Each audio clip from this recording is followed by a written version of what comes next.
Speaking to and singing to babies in the womb are not new practices. They're as ancient as time itself. In the Far East, stories are told of Queen Jin and retold to us by Fred Seligson in Queen Jin's Handbook of Pregnancy. Queen Jin modeled what we could call today embryonic education, a guide to the conscientious treatment of pregnant mothers and their unborn children. Queen Jin would be the mother of the future emperor of China, so she was treated with great respect. A special garden was cultivated for her, and she was encouraged to live peacefully and tranquilly while she carried the precious soul in her womb. Music was written and played for her. Special food was prepared for her, and beautiful flowers grown for her. She was protected from any disturbances that might negatively impact the future king growing within her. Wouldn't it be wonderful if all mothers, all pregnant women, were treated with such respect? Psychologist Carl Rogers might have called this kind of treatment genuine positive regard. I recently watched the movie Into the Woods. It's a combination of several fairy tales, and the words at the end of the film are, "Children will listen." Yes, they do. Whatever we say, whether they register with our children on a conscious level, that's explicit memory, or not, it is stored in their subconscious minds, that's implicitly, to be retrieved later. It's important what we say to our children and to anyone for that matter. We have all heard that in the beginning was the Word. This could suggest to us that the very words we speak are creative, that things happen as a result of the words we say. That's an attention grabber. You mean that the words we say can influence what actually occurs in the world? Yes, that's right.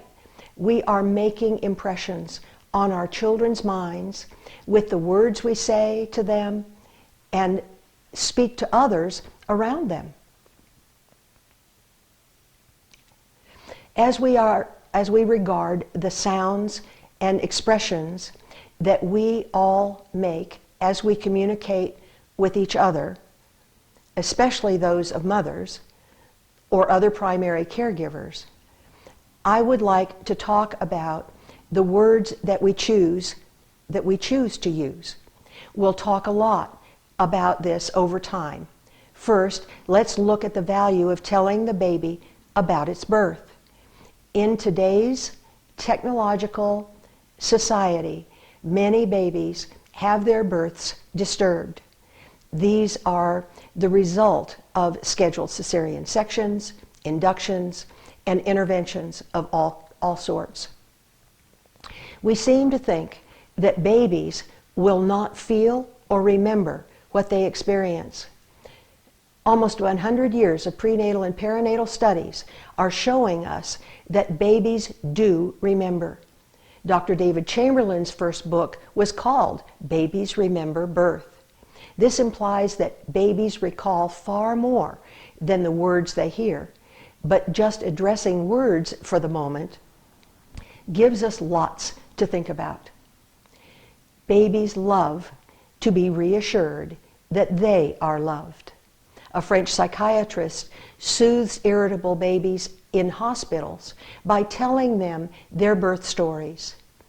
It's amazing that telling the baby that their trials and tribulations are noticed, that we adults get that baby's birth may have been challenging for them.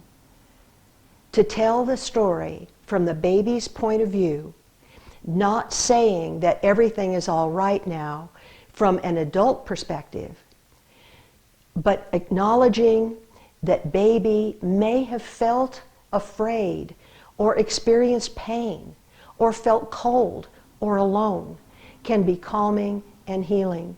The baby might think, someone gets me, understands me, cares about me, is listening to me and loves me.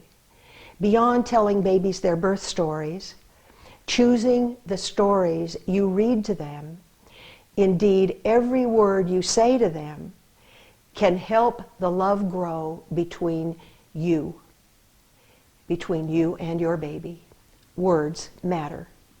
Cellular biologist Bruce Lipton tells us that cells, the basic building blocks of our bodies, can only expand and grow or contract and protect themselves. Cells and babies, that amalgamation of cells, grow and develop in optimum ways in the presence of love and loving words. That's no surprise.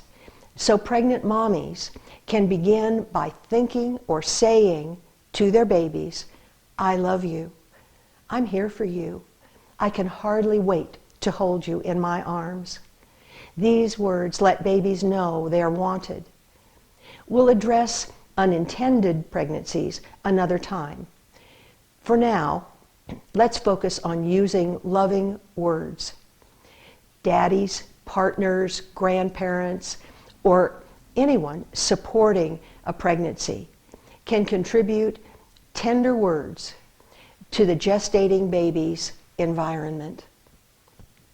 Babies are listening and feeling, sensing, and recording what is happening, and they conclude that whatever they are experiencing is the way the world is. Babies learn to speak and put words to their feelings much later. We are all impressed by babies' first words. Those words will be in the language they heard while in the womb and during their first months and years. So we want to choose our words wisely. Expressions of love, acceptance, encouragement, reassurance all work wonders. Words that scold, shame, criticize, or humiliate will also leave lasting impressions, but the results will not be the same. Most parents want to foster their children's high self-esteem, confidence, assurance, and intelligence. When children are afraid and are protecting themselves, just like individual cells, they do not develop healthy minds or a strong sense of self-worth. It's up to us as parents, and in my case, grandparents, even great-grandparents, to provide the love and appearance of and the acceptance of children from the very beginning, even while they're in utero.